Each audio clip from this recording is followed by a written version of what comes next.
Akong, what's this? Oh, here is where you can collect your medication. First, you have to scan your IC. After that, you can sit and wait for the staff prepare your medication. Your queue number will be flashed on the QTV.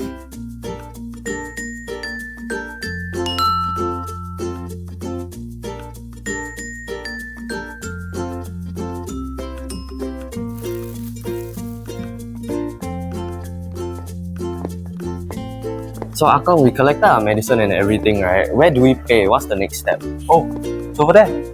You can choose to pay at the self-service kiosk on your way out, or use the NHG Health app to pay digitally. For me, I will usually book my follow-up appointment at the self-service kiosk before heading home.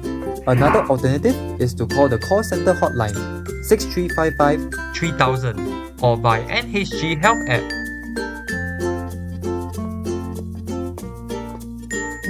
Thank you so much for today, Akong. You taught me so much. Can I get you a drink? Yeah, no need for that. I'm happy to be of help. After today's orientation, you should be able to navigate your way on your next visit.